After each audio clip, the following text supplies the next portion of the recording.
ternyata Bapak Ibu Saudara, di dalam iman dan kepercayaan kita kepada Tuhan itu juga dibarengi dengan teknologi. Kenapa bisa seseorang mengerjakan atau membuat sebuah teknologi yang canggih? Ternyata kalau Bapak Ibu rajin baca Alkitab, maka di dalam firman Allah, waktu pembangunan Bait Allah, kemah suci pada saat itu adalah orang-orang tertentu yang dipilih oleh Tuhan, dan Tuhan memberikan hikmat bagi mereka untuk mengukir dan untuk membuat kemah suci itu, Saudara. Jadi kita jangan terlalu alergi dengan teknologi, karena memang Tuhanlah yang memberikan kepintaran, Tuhanlah yang memberikan seseorang itu membuat ide-ide, Saudara. Dan tentu kalau Bapak Ibu suka baca, maka kita akan membaca bahwa yang menciptakan banyak teknologi yang terbaik itu adalah orang-orang Israel, orang-orang Yahudi, orang-orang pilihan Allah. Jadi Bapak Ibu Saudara, saat pagi hari ini kita akan belajar mengenai iman dan teknologi. Kita akan melihat di dalam Kejadian pasal yang ke-11, Kejadian pasal 11. Namun teknologi kalau tidak diperbuat atau dilakukan, dikerjakan dengan maksimal, juga dengan tidak yang baik, maka teknologi itu akan merusak banyak orang, Saudara. Nah, Kejadian pasal yang ke-11 ayat yang pertama sampai ayat yang ke-9. Kejadian pasal 11 ayat pertama sampai ayat yang ke-9. Kita baca bersama. 2, 3. Adapun seluruh bumi satu bahasanya dan satu logatnya. Maka berangkatlah mereka ke sebelah timur dan menjumpai tanah datar di tanah Sinea. Lalu menetaplah mereka di sana. Mereka berkata seorang kepada yang lain, marilah kita membuat batu bata dan membakarnya baik-baik. Lalu bata itulah dipakai mereka sebagai batu dan terdalah sebagai tanah liat. Juga kata mereka, marilah kita dirikan bagi kita sebuah kota dengan sebuah menara yang puncaknya sampai ke langit, dan marilah kita mencari nama supaya kita jangan terserak ke seluruh bumi. Lalu turunlah Tuhan untuk melihat kota dan menara yang didirikan oleh anak manusia itu, dan ia berfirman, mereka ini satu bangsa dengan satu bahasa. Untuk semuanya ini barulah permulaan usaha mereka. Mulai dari sekarang, apapun juga yang mereka rencanakan, tidak ada yang dapat terlaksana. Baiklah kita turun dan mengacau balaukan di sana bahasa mereka, sehingga mereka tidak mengerti lagi bahasa masing-masing. Demikianlah mereka diserahkan Tuhan dari situ ke seluruh bumi, dan mereka berhenti mendirikan kota itu. Itulah sebabnya sampai sekarang nama kota itu disebut Babel, karena disitulah dikacau balaukan Tuhan bahasa seluruh bumi, dan dari situlah mereka diserahkan Tuhan ke seluruh bumi.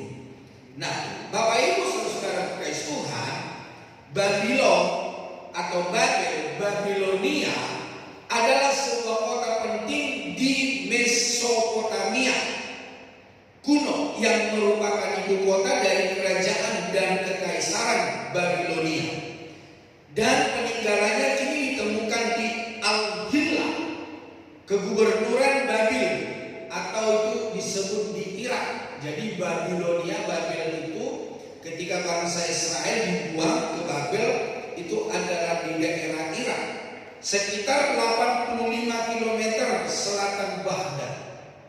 Nah, jadi Bapak Ibu saudara kekasih Tuhan, di situ ada peta tentang Irak dan juga tentang Babilonia. Ya, nanti Bapak Ibu saudara bisa lihat di Google.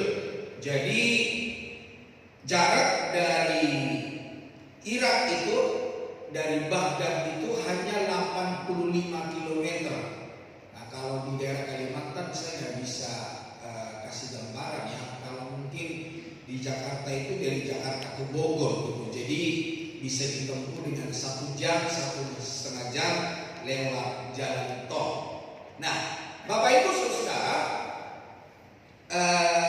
kalau kita melihat di dalam kebenaran firman Allah, bagaimana bangsa Israel itu ketika menuju ke tanah Kanaan, bagaimana di dalam perjalanan itu kita tahu bahwa perjalanan bangsa Israel itu sampai 40 tahun.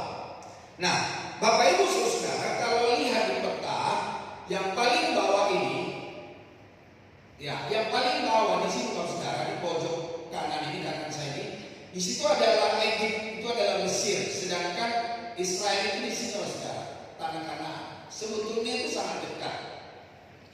Kalau naik kendaraan umum, kita naik bis itu ya hanya 7-8 jam dari Mesir ke tanah Kanaan. Tetapi kenapa bangsa Israel bisa sampai 40 tahun? Jadi Mesir di yang paling kanan ini sampai ke Babilonia. Nah, bagaimana mutar-mutarnya itu saya bingung, Saudara. Sampai kemana saja mereka? Itu sampai ke Gunung Sinai. Dan begitu jauhnya Tuhan mengajak mereka berkeliling-keliling, membuat sikap atau karakter mereka bukan karakter budak lagi, tetapi Tuhan mau buat mereka memiliki karakter pasukan. Karena memang di dalam setiap perjalanan bangsa Israel dari Mesir sampai kota Kanaan, mereka itu banyak mengalami peperangan. Jadi Tuhan mau buat mereka itu jadi orang-orang yang perkasa, orang-orang yang punya pengalaman, orang-orang yang tahu bahwa Allah yang mereka sembah itu adalah Allah yang luar biasa. Nah, Bapak Ibu Saudara, bangsa Israel ketika mereka dibawa ke Babel, Saudara, ketika dalam perjalanan bangsa Israel keluar dari tanah Mesir, maka mereka itu, Saudara, mendirikan namanya sebuah kota, dan di dalam kota itu mereka berkata supaya mereka mendirikan sebuah menara yang tingginya sampai ke langit. Supaya apa? Karena pengalaman yang mereka alami ketika air bah terjadi, maka mereka tahu bahwa akan kepunahan terjadi di dalam hidup mereka. Nah, kalau Bapak Ibu tadi membaca di dalam kebenaran firman Allah, untuk apa, Saudara? Supaya mereka selamat ketika ada masalah, ketika ada persoalan, atau mereka bisa memantau kalau ada musuh, bisa mereka naik ke menara yang mereka dirikan. Nah, oleh sebab itu, Saudara, semua orang ingin selamat. Tetapi pertanyaan, bagaimana agar selamat? Seperti bangsa Israel ini pengen mereka selamat supaya nanti suatu saat air bah kembali datang, mereka akan terselamatkan. Ketika ada musuh, mereka bisa naik ke menara itu, mereka bisa mengintai musuh datang dari mana, dan mereka bisa selamat. Nah, agar selamat maka butuh upaya yang direncanakan dan dilakukan. Namun apa arti rencana dan kerja itu kalau ternyata Tuhan tidak dilibatkan di dalamnya? Kalau Tuhan tidak dilibatkan, maka yang ada hanya kegagalan. Ini yang juga dapat kita pelajari dari teks pembacaan kita tadi dalam Kejadian pasal 11 ayat yang pertama sampai ayat yang ke-9. Nah, pemazmur berkata di dalam Mazmur 127 ayat 1 dan 2 dikatakan begini. Nyanyian piala Salomo, jika bukan Tuhan yang membangun rumah, sia-sialah usaha orang yang membangunnya. Jikalau bukan Tuhan yang mengawal kota, sia-sialah pengawal berjaga-jaga. Sia-sialah kamu bangun pagi-pagi dan duduk-duduk sampai jauh malam, dan makan roti yang diperoleh dengan susah payah, sebab Ia memberikannya kepada yang dicintainya pada waktu ini. Jadi segala sesuatu yang kita kerjakan sia-sia kalau itu kita tidak libatkan Tuhan di dalamnya. Kalau itu bukan untuk kemuliaan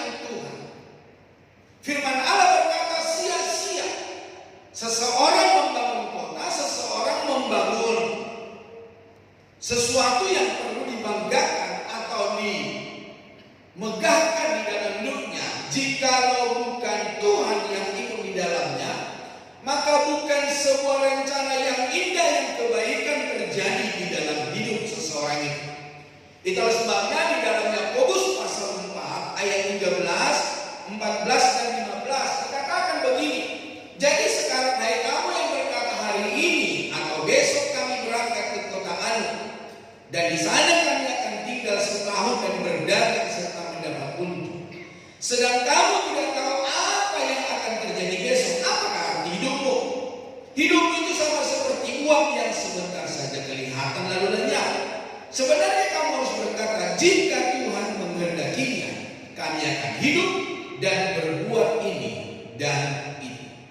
Jadi Bapak Ibu Saudara, firman Allah ini menegaskan supaya segala sesuatu yang kita programkan, kita rencanakan, kita kerjakan di dalam hidup ini apa saja, supaya semuanya kita libatkan Tuhan, dan bukan hanya libatkan Tuhan, semua itu kita rencanakan untuk hormat dan kemuliaan Tuhan.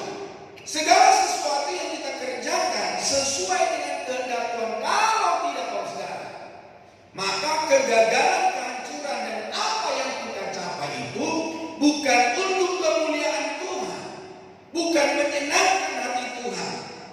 Terbukti Bapak Saudara, ketika bangsa Israel dikatakan mereka telah membangun menara Babel itu sampai puncaknya ke langit, ternyata nggak sampai ke langit, Bapak Saudara. Nah, dari bacaan tadi kita di situ bisa melihat, maka Allah turun melihat perbuatan atau bangunan manusia itu. Ya, tadi Bapak Ibu perhatikan enggak?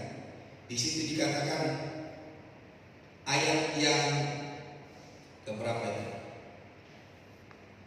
Ayat yang kelima itu dikatakan, lalu turunlah Tuhan untuk melihat kota dan menara yang didirikan oleh anak-anak manusia itu.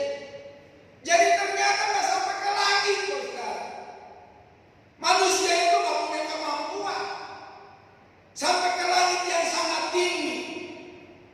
Mereka itu nggak mengerti, manusia itu tidak mengerti langit sampai kemana. Ya, menurut mereka sudah tinggi. Ya, cuma nggak dicatat dia berapa meter. Ada 1 kilometer menara itu, kita juga nggak ngerti karena nggak dicatat di dalam Alkitab. Tetapi Alkitab berkata Tuhan turun untuk melihat perbuatan tangan manusia itu. Jadi boleh dibilang rencana boleh rencana, keinginan boleh keinginan. Tapi saudara Tuhan, di hadapan Tuhan apa yang kita kerjakan itu tidak artinya. Boleh saya berkata begini, seperti perumpamaan. Ada sebuah peribahasa berkata, ketika mereka mendirikan menara Babel itu, saudara, seperti ada pepatah orang Indonesia berkata, seperti kodok di bawah tempurung. Mereka merasa mereka sudah sampai ke langit. Nah, kemajuan teknologi adalah situasi yang sangat membantu kehidupan manusia di satu sisi, namun juga membahayakan di sisi yang lain. Jika digunakan dengan baik dan benar, teknologi menjadi alat penolong. Jika digunakan secara keliru, justru menghancurkan. Nah, lewat teknologi, saudara, lewat smartphone yang Bapak Ibu pegang, seluruh dunia ada di tangan Bapak Ibu saudara. Mau melihat informasi, mau lihat kejadian, mau lihat situs-situs apa saja ada di smartphone yang Bapak Ibu pegang. Mau pelajari apa saja ada di smartphone. Cuma Bapak Saudara, kalau kita tidak melakukannya atau memanfaatkannya dengan baik, maka kita bisa rusak, Bapak Saudara. Ada juga banyak orang rusak oleh karena apa? Smartphone. Oleh karena teknologi yang ada. Jadi Bapak Saudara, tergantung apa yang kita miliki itu untuk menunjang kemajuan kita atau menunjang untuk kita semakin hancur. Itu semua ada di dalam pilihan kita. Nah, belajar dari kisah menara Babel, inilah dampak dari teknologi tanpa takut Tuhan. Apa dampaknya tanpa takut Tuhan? Ternyata yang terjadi adalah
Akhirnya Musa bilang begini, ya udah, supaya kita bisa lihat betulkah saya ini diutus oleh Tuhan untuk membawa bangsa Israel. Karena Korah datang dan Abiram berkata bahwa kamu hanya membawa kami sengsara. Korah datang dan Abiram ini adalah orang Lewi, maksudnya. Mereka itu yang melayani di kemah suci dan mereka pengen jadi pemimpin seperti Musa, Yosua, Kaleb, maksudnya. Nah, akhirnya orang-orang ini berkata, apa buktinya bahwa kamu itu Tuhan suruh, kamu yang membawa kami keluar dari tanah Mesir. Nah, Musa berkata begini, ya udah, besok pagi kita sama-sama berdiri di pintu kemah masing-masing dan kita mempersembahkan korban untuk Tuhan. Dan Musa berkata begini, korban siapa yang diterima oleh Tuhan, maka korbannya itu akan dibakar oleh api. Tetapi korban yang tidak diterima oleh Tuhan, maka api tidak akan memakan hasil persembahannya kepada Allah. Dan dikatakan begini, orang-orang yang korbannya tidak diterima oleh Tuhan, maka tanah akan membuka mulutnya dan akan menelan mereka hidup-hidup. Nah, Bapak Ibu Saudara, firman Allah berkata, ketika Musa mempersembahkan korban dan ketika Musa berkata-kata tentang seperti apa korban yang diterima dan tidak diterima oleh Tuhan, firman Allah berkata, maka Tuhan mengizinkan tanah membuka mulutnya, menelan Korah, Datan, dan Abiram, suami, istri, anak-anak, dan harta kekayaan mereka. Dan Bapak Ibu Saudara, oleh karena teriakan orang-orang itu telah ditelan oleh tanah hidup-hidup, semua orang berlarian. Nanti Bapak Ibu bisa baca. Jadi Bapak Saudara kekasih Tuhan, pemberontakan bukan mendatangkan satu kebaikan di dalam hidup seseorang. Seperti bangsa Israel, seperti Korah, Datan, dan Abiram. Siapapun kita, saudara, baik di dalam kita berumah tangga, baik kita di dalam marketplace, di kantor, di mana saja, supaya ini jangan berlaku di dalam hidup kita yang dilakukan oleh bangsa Israel, memberontak kepada Allah. Korah, Datan, dan Abiram. Jadi Bapak Ibu Saudara kekasih Tuhan, penguasaan teknologi diwakili oleh kemampuan membangun kota dan menara yang tinggi, dipakai untuk memberontak kepada Tuhan. Seharusnya teknologi dipakai untuk melayani Tuhan, menyenangkan hati Tuhan. Ya, seperti alat-alat yang saya pakai ini adalah teknologi. Supaya suara saya lebih jelas, saya memakai mikrofon.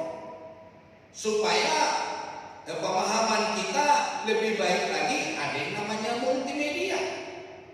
Kita pakai alat-alat teknologi. Dan juga alat-alat teknologi yang kita pakai bisa disaksikan oleh seluruh dunia. Karena peribadatan kita hari ini ada siaran secara langsung di YouTube, saudara. Saya juga memberikan secara langsung di Facebook. Jadi Bapak Ibu Saudara kekasih Tuhan, teknologi kalau tidak dipakai dengan baik, apalagi kita tidak pakai untuk melayani Tuhan, maka sebuah kenistaan, sebuah kehancuran akan terjadi di dalam hidup kita. Manusia merasa independen, tidak membutuhkan Tuhan, dan karena itu Tuhan mengacaukan rencana dan pemberontakan itu. Jadi Bapak Saudara, lewat apa yang kita baca hari ini, kita bisa melihat bagaimana bangsa Israel yang sudah melihat campur tangan Tuhan di dalam hidup mereka, yang pada akhirnya ternyata bangsa itu masih yang namanya ada kesombongan. Padahal ketika kita belajar dalam firman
mencari nama, supaya terkenal dan supaya tidak terserak ke seluruh bumi. Reputasi adalah yang dikejar orang sejak lama. Tetapi apakah reputasi itu sesuai dengan keinginan Tuhan untuk kemuliaan Tuhan, atau hanya sebuah kebanggaan? Beberapa waktu yang lalu kita sudah belajar juga tentang iman. Maka ada banyak orang-orang, saudara, supaya memiliki sebuah reputasi atau sebuah kebanggaan, sebuah kedudukan, bukan untuk hormat kemuliaan nama Tuhan, tapi apa? Supaya dapat dibanggakan di tengah-tengah masyarakat, di tengah-tengah rekan-rekannya, teman-temannya. Jadi apa yang menjadi kedudukan, apa yang menjadi tanggung jawab, baik di dalam sebuah perusahaan, baik dalam sebuah keluarga, baik dalam sebuah gereja atau organisasi apa saja, seringkali seseorang yang menerima kedudukan atau jabatan itu bukan untuk kemuliaan Tuhan, tapi sesuatu yang disombongkan, sesuatu menjadi kebanggaan diri. Ya, beberapa waktu yang lalu, belum begitu lama, kita lihat di sosial media bagaimana seseorang yang sangat arogan menyuruh anak SMA untuk berlutut sambil menggonggong, berlutut di depan dia dan sambil menggonggong. Dan inilah Bapak Ibu Saudara contoh-contoh yang kita bisa lihat keberhasilan, kedudukan yang dimiliki dan dicapainya bukan sesuatu untuk kemuliaan Tuhan. Kalau saya lihat dan saya dengar dari cara kedua belah pihak yang berbicara, tentunya kalau saya lihat mereka ini adalah orang-orang yang mengenal Yesus Kristus dari cara mereka ngomong, gitu ya. Tapi ya inilah Bapak Ibu Saudara, bagaimana sesuatu yang kita capai atau dicapai seseorang bukan untuk kemuliaan nama Tuhan, tetapi untuk meninggikan diri, yang akhirnya apa yang menjadi sebuah pencapaian itu dibuat untuk sebuah kesombongan, sebuah alat untuk apa? Untuk mencari nama, untuk ketinggian, saudara. Nah, Bapak Ibu Saudara Kristus Tuhan, di dalam Bilangan 11 ayat 5 itu dikatakan, lalu turunlah Tuhan untuk melihat kota dan menara yang didirikan oleh anak manusia. Jadi Bapak Ibu Saudara Kristus Tuhan, rencana dan pekerjaan untuk membangun menara Babel yang puncaknya sampai ke langit ternyata digagalkan oleh Tuhan.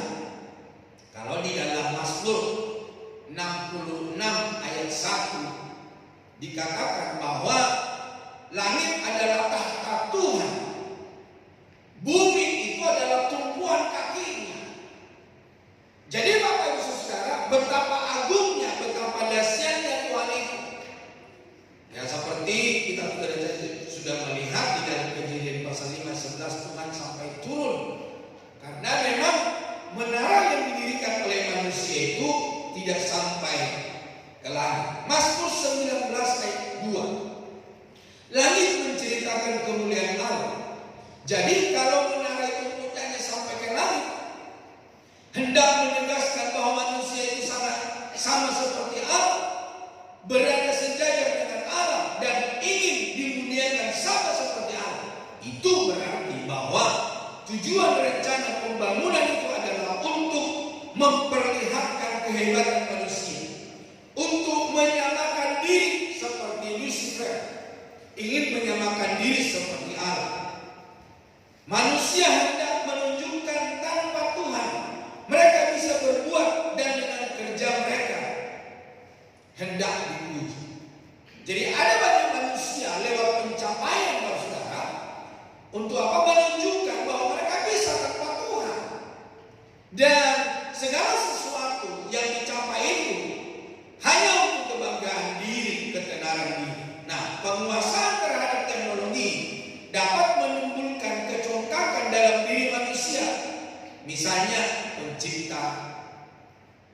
Titanic ya, yang menyatakan bahwa Tuhan pun tidak sanggup menenggelamkan kapal itu. Nah, kesadaran bahwa hikmat dan kemampuan berasal dari Tuhan akan menghindarkan kita dari kepunahan karena teknologi yang kita miliki. Padahal teknologi datangnya daripada Tuhan. Jadi Bapak Ibu Saudara, kepintaran apapun yang Bapak Ibu miliki hari ini, kejeniusan apapun, pencapaian apapun yang kita miliki hari ini, sadarlah bahwa semua itu adalah pemberian Tuhan. Nanti Bapak Ibu bisa baca Alkitab bagaimana Tuhan memberikan hikmat kepada orang-orang yang dipilih membangun bait suci itu. Jadi tenunan-tenunan, rancangan-rancangan itu hikmat pengetahuan daripada Tuhan. Nah, yang ketiga, dari bacaan kita dari Kejadian pasal yang ke-11 tadi ayat 1 sampai 9, yang ketiga, dari situ kita bisa belajar selain hanya kesombongan, pemberontakan, terjadi yang namanya hukuman Tuhan. Pada akhirnya yang terjadi adalah kacau balaunya dan penyerahan. Tuhan menyerahkan bangsa itu. Akibatnya karena pemberontakan dan kesombongan manusia. Akhirnya manusia itu diserahkan. Ya, satu dengan yang lain tidak mengerti bahasa. Jadi kalau hari ini kenapa kita berbagai suku, kenapa kita dari berbagai bahasa, ini terjadinya ketika bangsa Israel itu mendirikan menara Babel. Jadi Bapak Saudara, ada banyak bahasa yang terjadi saat itu. Nah, ketika kita asik berfokus kepada menara Babel atau sebuah kebanggaan, sebuah yang bisa kita banggakan di dalam hidup, yang kita bisa tenangkan di dalam hidup, jangan sampai kita lupa pada posisi kita di hadapan Allah. Segeralah berbalik kepadanya. Karena apa saudara? Ketika kita melakukan pemberontakan, kesombongan, maka hukuman Tuhanlah yang menanti kita di depan. Jadi suatu saat kita akan mengalami bagaimana Tuhan akan berdaulat. Ya, kalau seperti Wahyu berkata, aku mengasihi, maka aku akan menegur dan menghajar. Dan kalau menghajar habis-habisan, saudara. Kalau kita hanya babak belur berbabak-babak, tapi kalau sampai kebuang kepada kekekalan neraka, wah sangat ruginya apa yang telah kita perbuat di dalam dunia ini, atau sesuatu yang kita persembahkan untuk Tuhan. Lebih baik peka terhadap teguran dan segera berbalik sebelum hukuman yang jauh lebih besar dinyatakan di dalam hidup kita. Nah, kisah menara Babel ini mengajarkan kita bahwa betapapun besarnya pencapaian, kecemerlangan program-program yang kita buat, betapa menganggukkannya ide-ide, tidaklah menjamin bahwa hal tersebut menyenangkan hati Tuhan. Segala sesuatu yang tidak dilandasi ketaatan dan kebenarannya pasti akan hancur. Ya, kalau hanya hancur, saudara. Kalau Tuhan ikut bertindak membalaskan dari segala kesombongan, keangkuhan dan pemberontakan kita, siapa yang dapat menolong dan membela kita? Itulah sebabnya di Roma pasal 8, jika Allah di pihak kita, siapakah yang akan menjadi lawan kita? Nah, kalau Tuhan yang menjadi lawan kita, siapa yang dapat membela kita? Tidak ada, saudara. Karena mari senantiasa periksa tujuan dan motivasi hidup kita. Apakah Anda sedang membangun sebuah impian, mengembangkan usaha, atau berbagai perencanaan, atau sebuah pencapaian meningkatkan kehidupan Anda? Dalam upaya mengembangkannya, adakah prinsip yang tak sesuai dengan firman Tuhan? Ketika kita membangun sesuatu, apakah sesuai dengan prinsip Tuhan? Apakah sesuai dengan kehendak Tuhan? Apakah sesuai dengan hati Tuhan? Atau seperti bangsa Israel untuk mencari nama, untuk sebuah kebanggaan? Apakah tujuan sebenarnya adalah untuk kepuasan dan peningkatan harga diri semata? Supaya orang berkata, wow, luar biasa. Adakah hal yang begitu membanggakan diri Anda? Apa yang Anda capai itu? Apakah itu sebuah kesombongan jadi kebanggaan? Jadi kekokohan, Bapak Saudara? Jika hal ini bukan untuk perkara Kristus, kehendaknya, maka kita harus membenahi pola pikir dan tujuan hidup seturut firman-Nya. Jadi Bapak Saudara, hari ini mari kita sadar, mari kita mengubah haluan kita. Apapun yang kita rancangkan, ide-ide yang kita idekan di dalam sebuah pencapaian atau sebuah rencana dalam hidup ini, biarlah semuanya seturut kebenaran firman Allah. Sadarilah bahwa semua yang kita miliki, baik kekayaan, baik ide, bahkan kemampuan untuk berhasil, semuanya berasal dari Tuhan, yang harus dikembalikan bagi kemuliaan namanya. Maka tak boleh ada ruang untuk kita membanggakan diri dan memuliakan diri sendiri.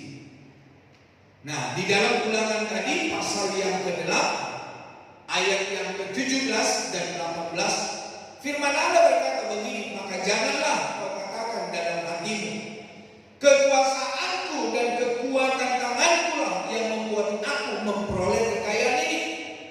Tetapi haruslah engkau ingat kepada Tuhan Allahmu, sebab Dialah yang memberikan kepadamu kekuatan untuk memperoleh kekayaan, dengan maksud meneguhkan perjanjian yang diikrarkannya dengan sumpah kepada nenek moyang seperti sekarang ini. Jadi kalau Bapak Ibu dapat berhasil mencapai segala apa yang menjadi kerinduanmu, keinginanmu, Tuhan yang memberikan pencapaian itu. Jangan menjadi manusia sombong, saudara. Seperti ada banyak orang yang berkata, kamu lihat rumah saya ini, kamu lihat harta saya, itu hasil keringat saya. Banyak orang seperti itu, saudara. Banyak juga orang berkata, harta kekayaan saya sampai 7 turunan tidak akan habis. Di dalam Pengkhotbah pasal yang ke-5, Pengkhotbah pasal 5 ayat 18 dan 19, berkata begini, lihatlah yang indah baik dan tepat ialah kalau orang makan, minum dan bersenang-senang dalam segala usaha yang dilakukan dengan jerih payah di bawah matahari selama hidup yang pendek, yang dikaruniakan Allah kepadanya. Jadi pencapaian kita sebuah kasih karunia, bukan oleh karena kuat, bukan oleh karena gagal. Tuhan berikan kesempatan bagimu untuk meraihnya. Jangan menjadi sombong. Itu karunia, pemberian Tuhan. Tidak ada yang bisa kita sombongkan. Tidak ada yang bisa kita angkuhkan. Sebab itulah bahagianya. Ayat 19. Setiap orang yang dikaruniai kekayaan dan harta benda dan kuasa untuk menikmatinya, untuk menerima bahagianya dan untuk bersukacita dalam jerih payahnya juga, itu pun karunia Allah. Jadi kalau Bapak Ibu bisa menikmati, bisa makan manis, bisa makan daging kambing, bisa makan panggang, itu karunia Tuhan.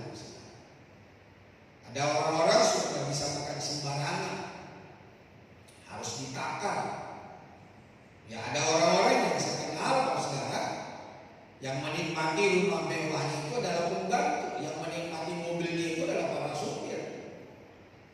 Ya, seorang kaya ini makanannya pagi kentang, siang kentang, malam juga kentang, sampai mukanya kayak kentang, saudara, pucat. Kenapa?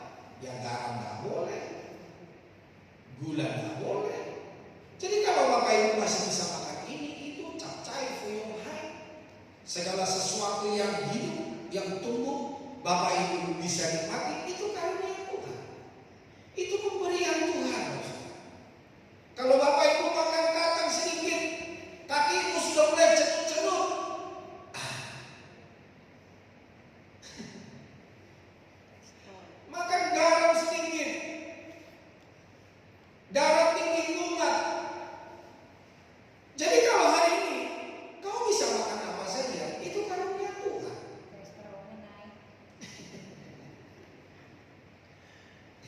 Saya bilang sama teman-teman, ya ada orang-orang yang banyak olahraga. Kayak teman saya itu, dia suka berenang. Setiap sore dia pulang kerja dia pasti berenang. Mau jam 5, jam 6 dia berenang. Sampai orang menjuluki dia dewa air. Tidak ada orang-orang yang di kolam itu mengalahkan dia untuk berenang. Mungkin orang pakai gaya kupu-kupu, gaya dada, gaya bebas, dia bisa mengimbanginya. Tapi orang yang tidak bisa mengimbanginya ketika dia menyelam. Dari mimbar ini sampai ke tembok sana, dia bolak-balik bisa nyelam tanpa keluar ambil oksigen. Jadi pokoknya kalau dia datang berenang di kolam renang, orang pasti bilang begini, dewa air datang. Tapi Bapak Saudara, di usia yang ke-50, hampir ke-60 Saudara, beliau ini mengalami stroke. Dia jaga makanan. Dia jaga untuk tidak selalu minum es teh manis. Sampai temannya itu marah sama dia.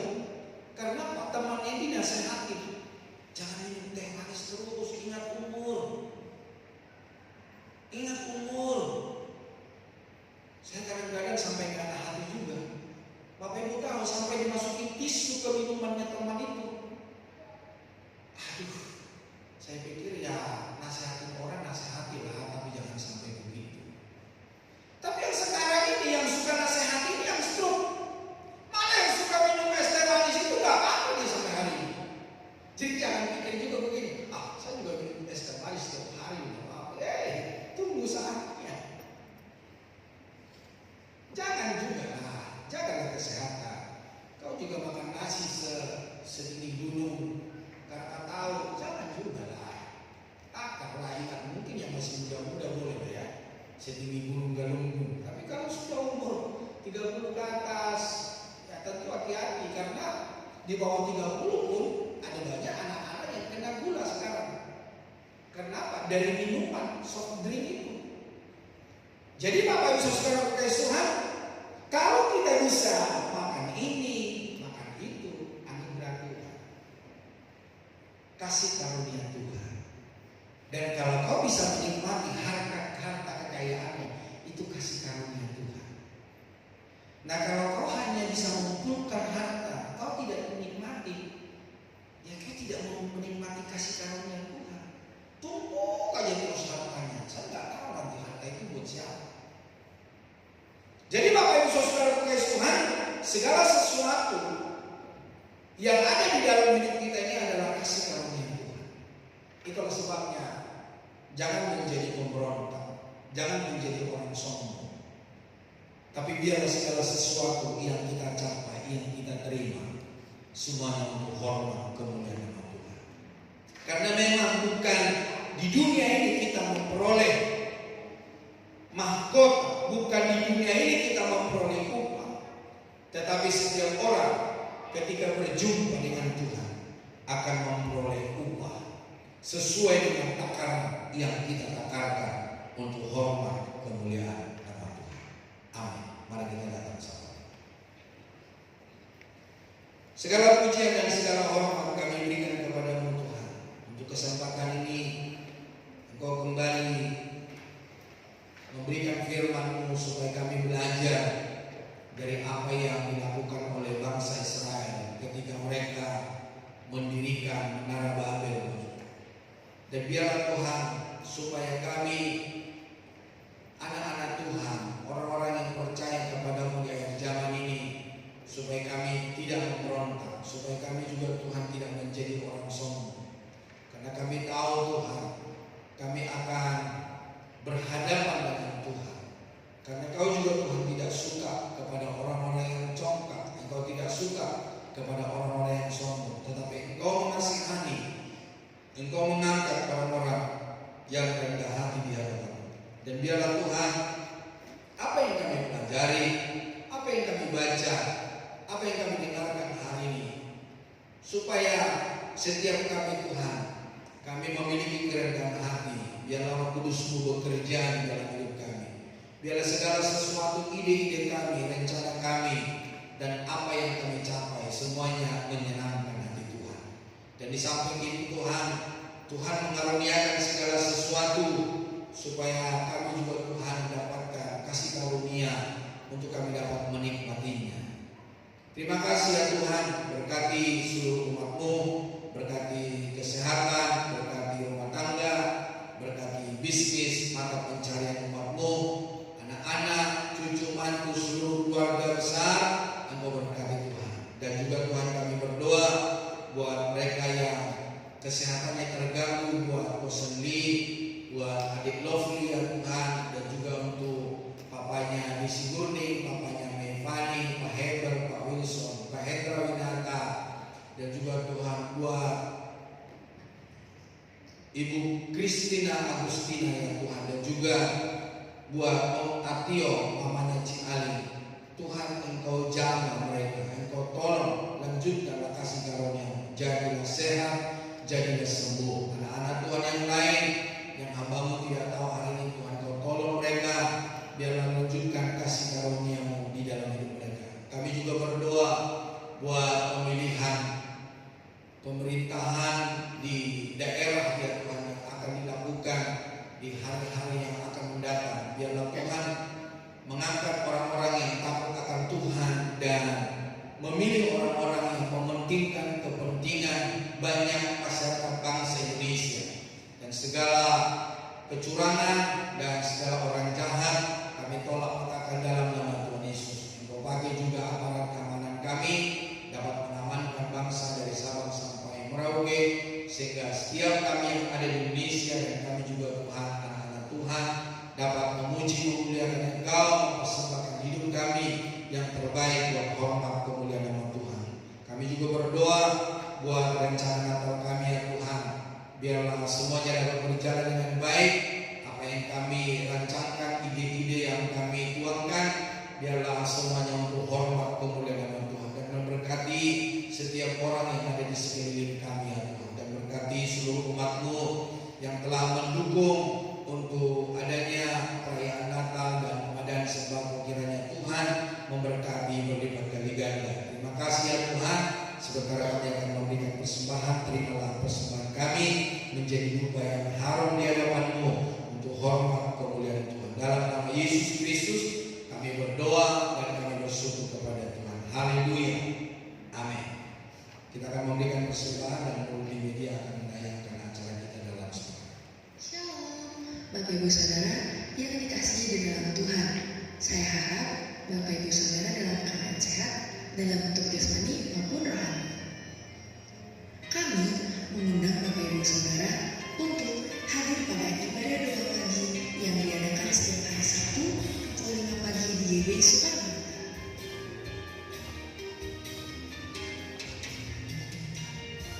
Ibadah doa dan puasa diadakan pada setiap hari Kamis pukul 7 malam yang bertempat di GBI Soekarno Hatta.